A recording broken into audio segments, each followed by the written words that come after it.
July 18, 1946, 2:34 p.m. Norma Jeane Baker stood outside the Goldwyn Studios gate, her hand trembling as she clutched the appointment slip. 20 years old, divorced, broke. This audition was everything. Inside that slip of paper was a name she'd been given by a photographer. See Emmeline Snively at the Blue Book Modeling Agency. She'll help you get started. But Emmeline had said something else, something that wouldn't stop echoing in Norma Jeane's head. Sweetheart, you're pretty, but Norma Jeane Baker? That name won't sell. You need something that sparkles. Something that makes men look twice and women want to be you. Like what? Emmeline had smiled. Not kindly. More like a businesswoman evaluating inventory. We'll figure it out. But first we need to change everything else. The hair, the walk, the voice. Everything that makes you, you. Now, standing at the studio gate, Norma Jeane looked down at her reflection in a puddle. Brown hair. Plain dress, no makeup. Just a girl from foster homes and failed marriages hoping for a miracle. The guard at the gate looked bored. Name? Norma Jeane Baker. I have an appointment with... Sign here. She signed.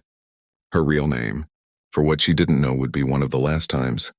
The guard waved her through, and as Norma Jeane walked onto that lot through those gates, something inside her whispered, "This is it." This is where Norma Jeane Baker ends. She didn't know how right she was. But wait, because what happened in the next 3 hours would not just change her name, it would erase who she was completely. The casting director's office was small, cramped. Photos of actresses lined the walls. All of them blonde, all of them smiling, all of them looking like they'd been manufactured in the same factory.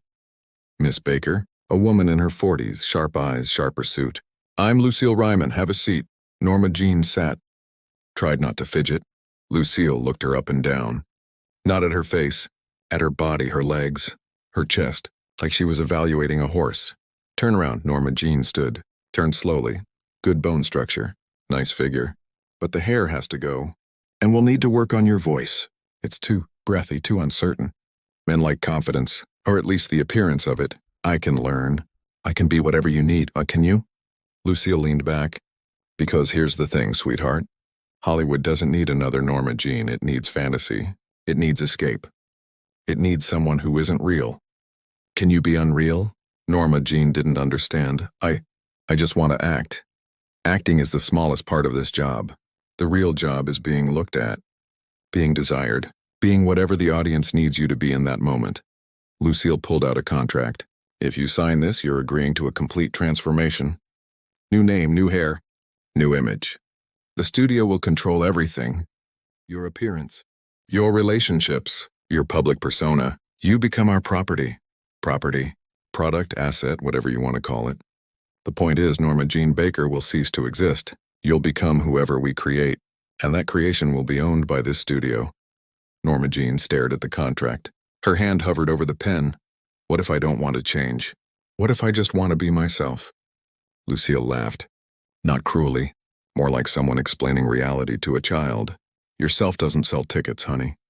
Yourself doesn't get magazine covers. Yourself is ordinary, and Hollywood doesn't do ordinary. But look, I'll be honest with you. You're one of 50 girls I'll see this week. They all want the same thing. Stardom, fame, escape from whatever small town or bad marriage they're running from. And maybe one of them will make it. Maybe. But the ones who do, they're the ones willing to sacrifice who they are for who we need them to be. Norma Jeane thought about her life. The foster homes where she'd never belonged. The mother who couldn't care for her. The husband who'd left. The jobs that barely paid rent. The crushing weight of being nobody. If I sign this, I'll be somebody. You'll be everybody's fantasy and nobody's reality. But yes, you'll be somebody. Norma Jeane picked up the pen, and in that moment she made a choice that would haunt her for the rest of her life. She signed her name. Norma Jeane Baker, one last time. Lucille smiled. Welcome to Hollywood. Now let's kill Norma Jeane and build Marilyn Monroe. The transformation began immediately. Lucille called in a team. Hairstylist, makeup artist, fashion consultant. They descended on Norma Jeane like surgeons preparing for an operation. First the hair. The stylist, a thin man named Renee, circled her. We're going platinum. Jean Harlow blonde. The kind of blonde that stops traffic. Will it damage my hair? Honey, your hair is the least of what's going to be damaged. He wasn't joking. They bleached her hair.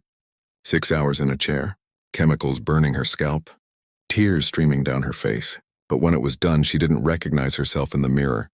Beautiful, Renee pronounced. Now you look expensive. Next came the clothes.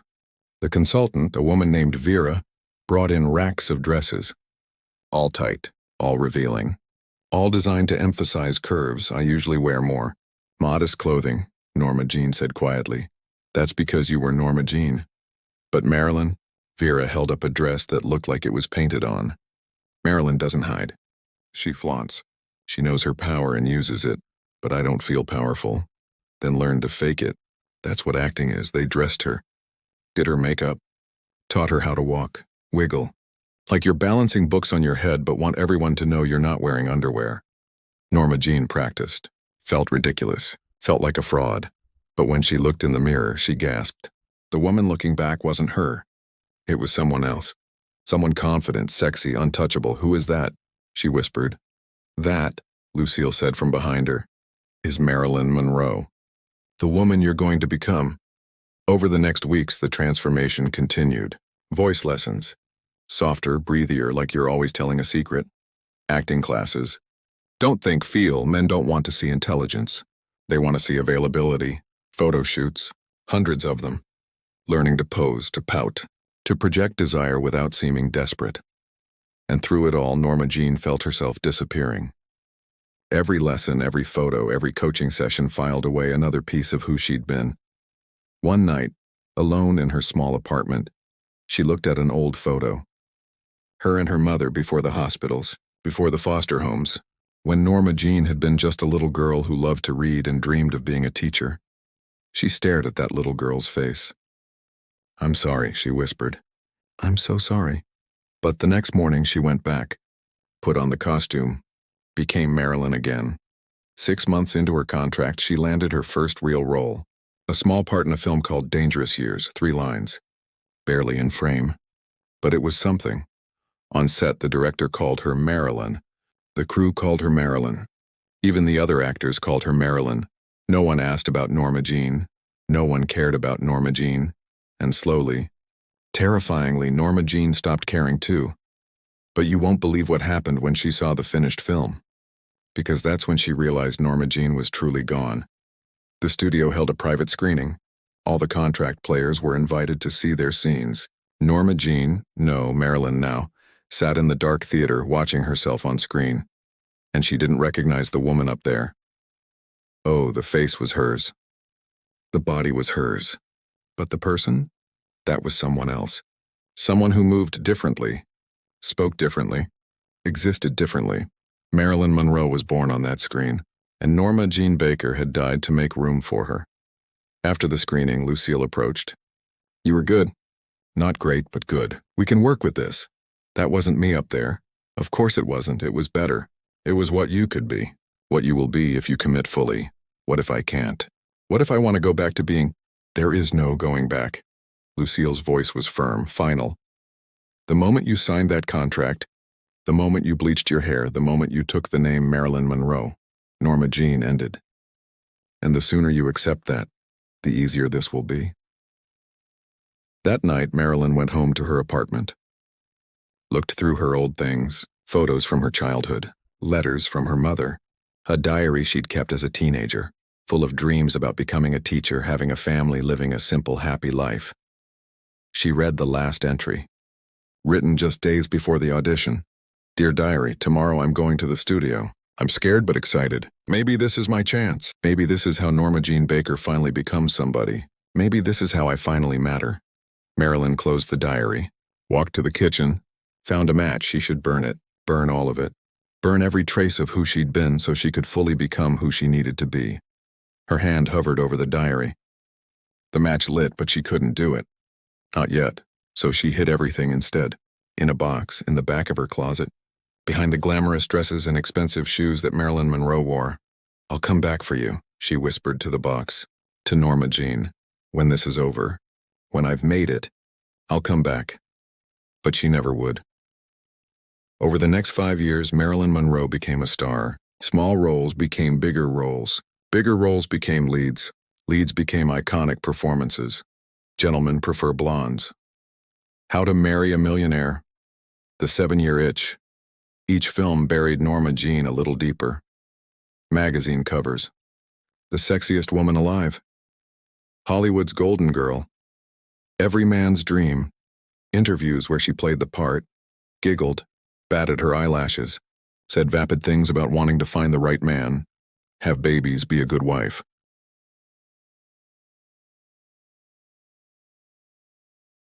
Things Norma Jeane might have actually meant, but coming from Marilyn Monroe, they were just performance, just another role, and the worst part, Marilyn was good at it. So good that sometimes she forgot she was acting. Sometimes she was Marilyn so completely that Norma Jeane was just a dim memory, a ghost haunting the edges of her consciousness, until 1954, until Joe DiMaggio. Joe was different. He'd been a baseball star. He understood fame, understood the performance, but he didn't want Marilyn Monroe. He wanted the real woman underneath. "What's your real name?" he asked on their third date. Marilyn hesitated. No one had asked her that in years. "Marilyn Monroe." "No, I mean your real name." Before all this, she looked at him, saw genuine interest, genuine care, and for the first time in years she told the truth. Norma Jeane Baker." He smiled. "That's a pretty name." "Why'd you change it?" "Because Norma Jeane couldn't be a star." "Says who?" "Everyone." Joe took her hand. "Well, I think they were wrong. I think Norma Jeane could be anything she wanted." They married. And for a brief shining moment, Marilyn thought maybe she could go back. Maybe she could be Norma Jeane again, at least at home. At least with him, but it didn't work. Because Joe had fallen in love with the idea of Norma Jeane, but the woman he'd married was Marilyn Monroe. And Marilyn Monroe came with cameras, reporters, publicity stunts. The famous subway grate scene from The 7-Year Itch where her dress blew up, and the world saw everything. Joe was there that day, watching his wife be ogled by hundreds of men, watching her perform sexuality for the cameras. And his face? Marilyn saw the hurt, the betrayal. "I'm doing my job," she told him later. "That's not a job. That's degradation. It's who I am." "No, it's who they made you." There's a difference. They divorced 9 months later, and Marilyn realized something terrible. Joe was right. She'd been made, manufactured, and now she didn't know how to be unmade. She tried. God, she tried. She studied at the Actors Studio with Lee Strasberg, learned method acting, dug deep into her emotions, tried to find authenticity in her performances. But even there, she was Marilyn Monroe. Even in class, playing ordinary characters, she couldn't escape the image. "You're too aware of yourself," Strasberg told her gently. "You're playing Marilyn Monroe playing a character. You need to find the truth underneath." What if there is no truth anymore? What if Marilyn Monroe is all that's left? Then you need to kill Marilyn Monroe and resurrect Norma Jeane. She tried. She really did. She took serious roles. Bus Stop. The Prince and the Showgirl. Parts that required real acting, not just posing and pouting. Critics praised her. Monroe proved she's more than just a pretty face. Hidden depths in this comic actress, but the studio didn't care about depth. They cared about box office. And what sold tickets was Marilyn the sex symbol. Marilyn the fantasy, not Marilyn the serious actress, and certainly not Norma Jeane. In 1960, she made a decision. She would do one more film. The Misfits. Written by Arthur Miller, who'd been her husband and understood her struggle. A serious, dramatic role. Her chance to finally prove she was more than the image. The production was a nightmare. She was late constantly, forgot lines, took pills to sleep, pills to wake up, pills to get through the day. And when she looked in the mirror, she saw something terrifying. She saw neither Marilyn nor Norma Jeane, just emptiness, a void where a person should be. Clark Gable, her co-star, was kind, patient. "You're better than you think you are," he told her one day. "I'm not anything," she replied. "I'm just whatever people need me to be." That's not true. I see a real person under all that makeup and hair dye. A smart, sensitive person who's been hurt too much. That person died a long time ago. Gable looked at her sadly. Then maybe it's time to bring her back. But it was too late. By the time The Misfits finished filming, Marilyn was too far gone. The pills, the alcohol, the depression, The years of being someone else had taken their toll. Wait, because the moment when Marilyn finally understood that Norma Jeane would never come back wasn't when she expected. August 3rd, 1962, the day before the day she died. Marilyn sat alone in her Brentwood home. No makeup, hair unwashed, just her, or what was left of her. She'd opened that box, the one from 1946, the one with Norma Jeane's things. The diary, the photos, the dreams. She read the last entry again. That hopeful, naive girl who thought Hollywood would make her somebody. "I'm so sorry," Marilyn whispered. "I'm so sorry." The phone rang. She didn't answer. It rang again, and again. Finally, she picked up. "Marilyn, it's Peter. Peter Lawford, friend, connection to the Kennedys, part of the machine. What do you want, Peter?" "Just checking on you. You sounded strange earlier." "I'm fine. You don't sound fine." "Want me to come over?" "No, I want to be alone.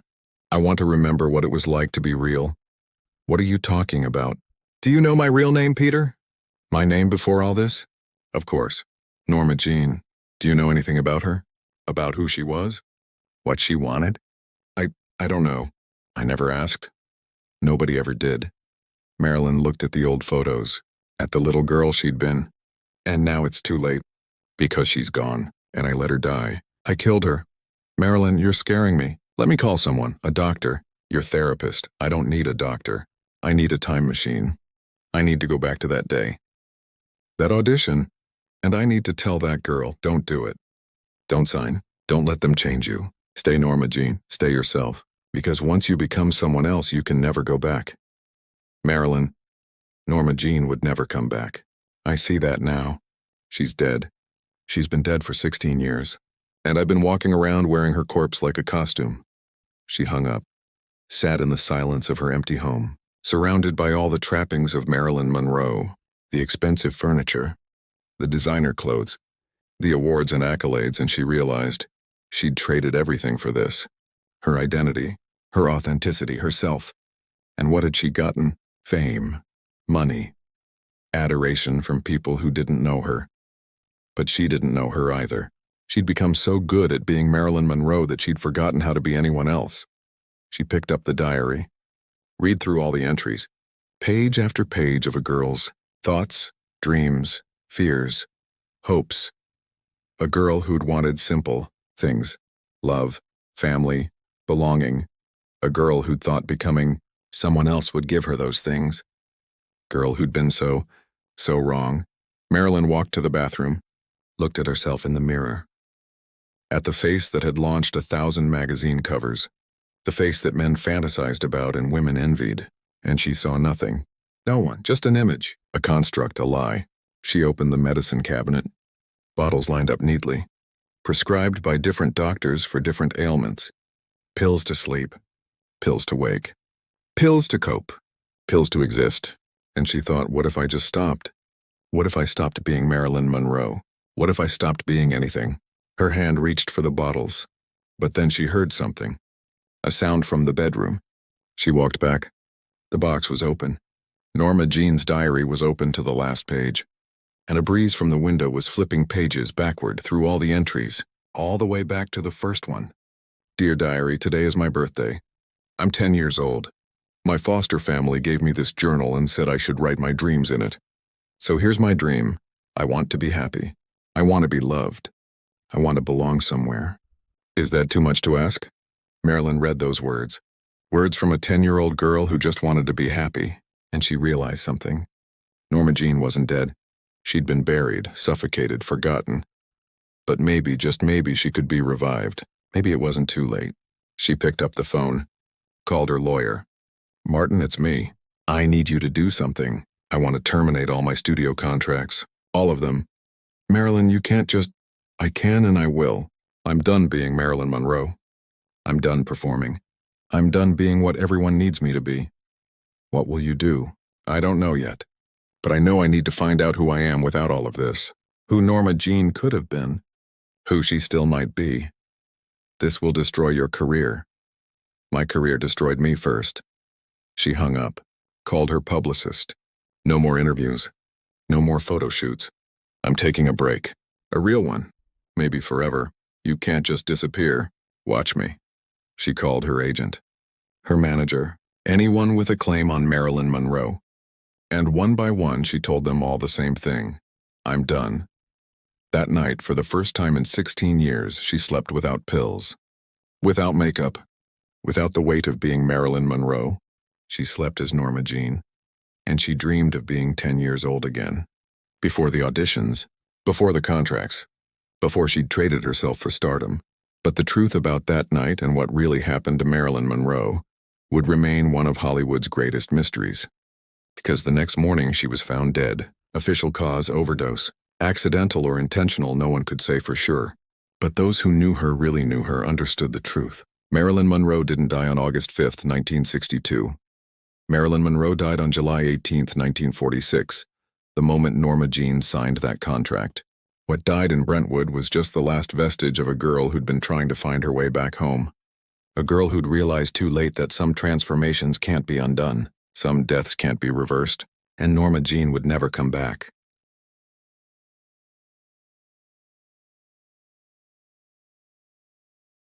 Because sometimes when you trade who you are for who you think you should be, you lose yourself so completely that there's no path back. The person you were becomes a ghost, a memory, a collection of diary entries in a box that nobody opens.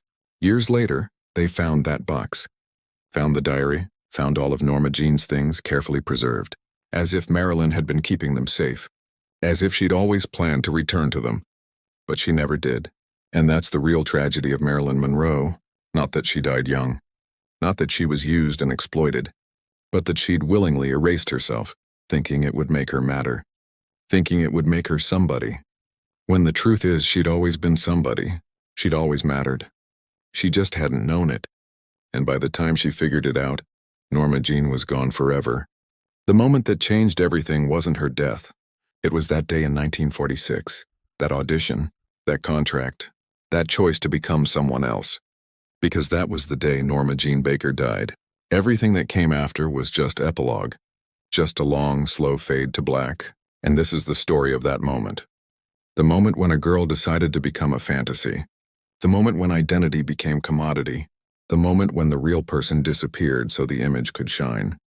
This is the story of how Norma Jeane would never come back, and how Marilyn Monroe lived and died in her place. So ask yourself, who are you becoming? And in the process of becoming that person, who are you leaving behind? Because the world will always ask you to be someone else, someone more palatable, more marketable, more acceptable. But the question is, at what cost? Remember, Norma Jeane, when you feel pressured to change who you are. Remember that the brightest stars sometimes burn out because they were never allowed to just be human. And hold on to yourself, to your true name, to the person you were before the world told you who to be. Because unlike Norma Jeane, you still have time to come back.